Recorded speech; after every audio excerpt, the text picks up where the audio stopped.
रविकांत के पास चलते हैं। रविकांत, और क्या जानकारी मिल रही है सरकार के बड़े फैसलों को लेकर?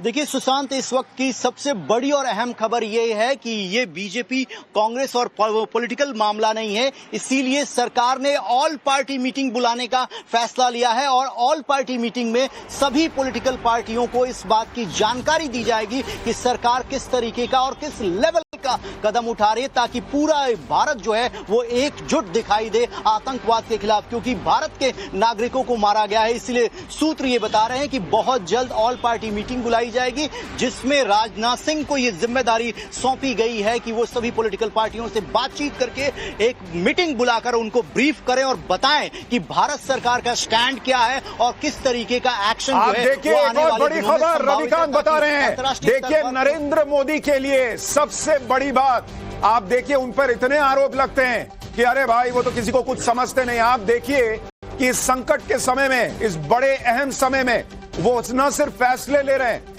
बल्कि विपक्ष को साथ लेकर चल रहे हैं। राजनाथ सिंह की अध्यक्षता में सर्वदलीय बैठक होगी, सरकार ने कह दिया है 24 तारीख, यानी 24 तारीख को सरकार ने सर्वदलीय बैठक बुला ली है। कल के दिन सारे दलों को बुलाकर सरकार ये क्लियर करेगी कि सरकार का स्टैंड क्या है, सरकार क्या कर रही है, क्यों कर रही है, पाकिस्तान का हाथ कैसे है। अपने देश के जो राजनीतिक दल हैं, जिनमें से कई दल ऐसे हैं जो आज इस डेट में खड़े होकर भयंकर गंदी पॉलिटिक्स कर रहे हैं, उनको सिर्फ इसमें बीजेपी और कैसे नरेंद्र मोदी का, अमित शाह का इस्तीफा मांग ले, ये दिख रहा है। लेकिन नरेंद्र मोदी इस समय भी अपना राजधर्म निभा रहे हैं कि डिप्लोमेटिक लेवल पे काम करो, फोर्सेस के लेवल पे तो काम होगा ही होगा, और देश में जो अपनी डेमोक्रेसी है जिसमें सारे दलों को साथ लेकर चलना होता है, नरेंद्र मोदी ने कहा है अपने वरिष्ठतम मिनिस्टर को, राजनाथ सिंह को, कि एक काम कीजिए, आप सर्वदलीय बैठक बुलाइए, सबको बुलाइए, सबको बताइए कि पाकिस्तान का हाथ इसमें कैसे है, भारत क्या कर रहा है, क्यों कर रहा है, कैसे कर रहा है, और सबको एक पेज पे लेके चलिए ताकि भारत का जवाब जाए पाकिस्तान को। ऐसा ना हो कि ये मैसेज चला जाए कि भाई भारत ने कुछ किया और चार लोग यहां से हो गए, अरे मोदी ने ऐसा नहीं कर दिया, मोदी ने वैसा नहीं कर दिया, क्योंकि उनको तो फर्क पड़ेगा नहीं, उनको तो मोदी को गाली देनी है। तो सरकार अपना स्टैंड क्लियर करके चल रही है, अपनी एक एक चीज। और बहुत बड़ी खबर है सिंधु जल समझौता रद्द करना। इसके लिए भी आपको बताऊंगा कि हिमांशु जुड़ गए। हिमांशु, मैं आपके पास आऊं उससे पहले जरा दर्शकों को बताऊं कि सिंधु जल समझौता रद्द करने से पाकिस्तान पर असर क्या पड़ेगा। सिंधु जल समझौता रोकने से पाकिस्तान पर गंभीर असर पड़ सकता है, क्योंकि पाकिस्तान सिंधु नदी के पानी पर निर्भर है, जो देश की लगभग 80% खेती का स्रोत है। यह समझौता टूटने से पाकिस्तान की कृषि, अर्थव्यवस्था, जल संसाधन और ऊर्जा उत्पादन बुरी तरह से प्रभावित हो सकते हैं। यानी पाकिस्तान बाप बाप करेगा, पानी पानी के लिए तरसेगा, बूंद बूंद के लिए तरसेगा। नरेंद्र मोदी ने जो आज फैसला लिया है, ये बहुत बड़ी बात है, क्योंकि देखिए आप, पाकिस्तान ने मजबूर कर दिया बॉस, भारत कभी ये काम नहीं करता, क्योंकि ये पानी, इंडस वाटर ट्रीटी का रुकना पाकिस्तान के लोगों को भी प्रभावित करेगा। लेकिन क्या करें भाई, तुम हमारे यहां के लोगों को घुस घुस के मारते रहोगे और हम चुपचाप बैठे रहे कि तुम्हारे यहां की आवाम का सोचे, हम क्या कर सकते हैं। तो पाकिस्तान के खिलाफ नरेंद्र मोदी के 5 शुरुआती बड़े एक्शन। पहला, सिंधु जल समझौता रद्द, पाकिस्तान पानी के लिए तरसेगा। पाकिस्तानी नागरिकों को वीजा नहीं, बाहर बैठो, यहां आने की जरूरत नहीं। तीसरा, 48 घंटे में पाकिस्तान के नागरिक भारत छोड़ें, भारत में पाकिस्तान का उच्चायुक्त बंद होगा। चौथा और पांचवां एक्शन, अटारी बॉर्डर को बंद कर दिया गया है। यानी हमें अपने देश में पाकिस्तान का ना कोई नागरिक चाहिए, ना उसकी सोच समझ, कुछ नहीं चाहिए भाई, लपेटो अपना सामान, निकलो यहां से वाला हिसाब है। यह नरेंद्र मोदी ने क्लियर कर दिया है। सैन्य हमला होगा नहीं होगा, इसको लेकर भी फैसला बहुत जल्द सामने आएगा, लेकिन सेनाएं अलर्ट पर हैं, यह साफ कर दिया गया है। और साथ ही जो सैन्य कार्रवाई या फिर जो विकल्प है दूसरे, उसमें आतंकियों और उनके जो माई बाप बने बैठे रहते हैं उनको नहीं छोड़ा जाएगा, ये क्लियर है। हिमांशु हमारे साथ जुड़ गए हैं। हिमांशु, आपके पास क्या खबर है?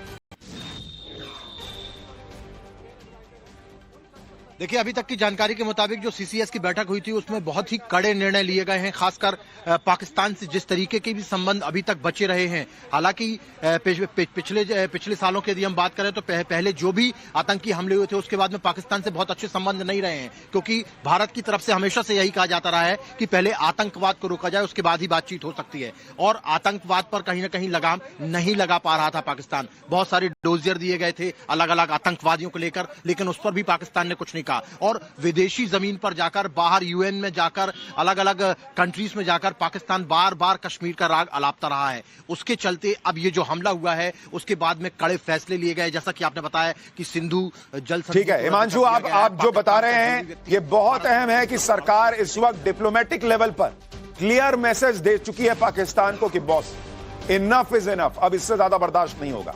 दुनिया को मैसेज जा चुका है कि भाई ये इसको और नहीं झेल सकते हम, हो गया, इससे ज्यादा नहीं झेल पाएंगे इसको। और तीसरी बड़ी बात, बहुत सारे लोगों के मन में यह प्रश्न आ रहा होगा कि क्या इतना ही होकर रह जाएगा।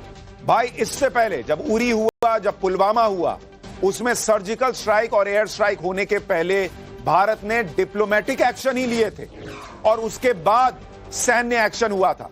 तो यह कतई मतलब नहीं है इसका कि सैन्य एक्शन का विकल्प जो है वो खत्म हो गया है, वो भी जरूर होगा, यह मानकर चलिए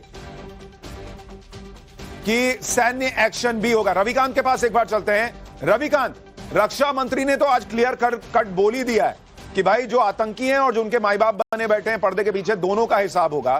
क्या सैन्य कार्रवाई का विकल्प अभी भी सरकार ने खुला रखा हुआ है और क्या वो भी जल्दी होने की उम्मीद है?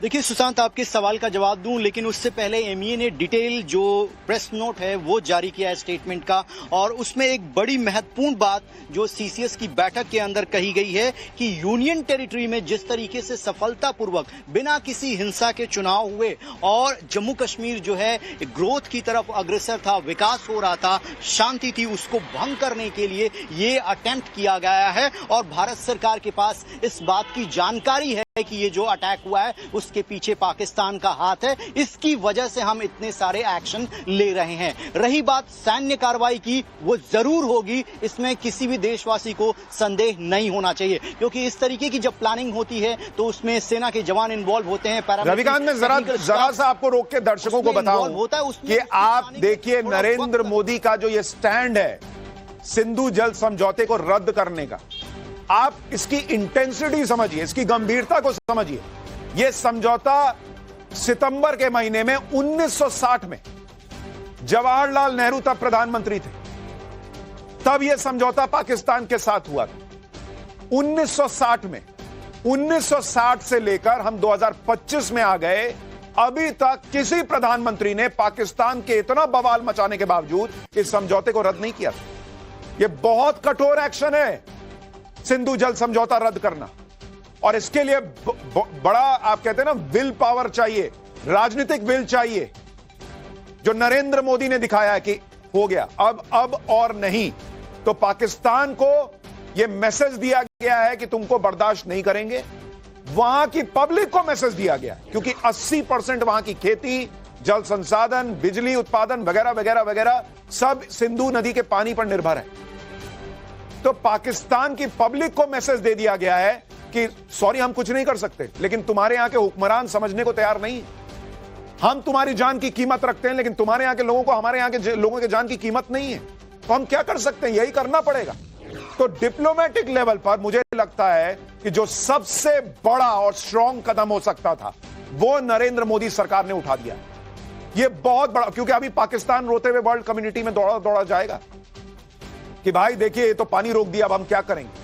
तो ये बहुत बड़ा कदम है जो नरेंद्र मोदी ने सोच समझ कर उठाया। रविकांत, पाकिस्तान के खिलाफ डिप्लोमेटिक लेवल पर मुझे लगता है ये जो सबसे बड़ा कदम हो सकता था ये नरेंद्र मोदी ने उठा लिया, और इसके लिए भयंकर विल पावर चाहिए, पॉलिटिकल विल चाहिए, क्योंकि दुनिया का प्रेशर आएगा कि भाई आप क्या कर रहे हैं, वहां लोग बर्बाद हो जाएंगे। लेकिन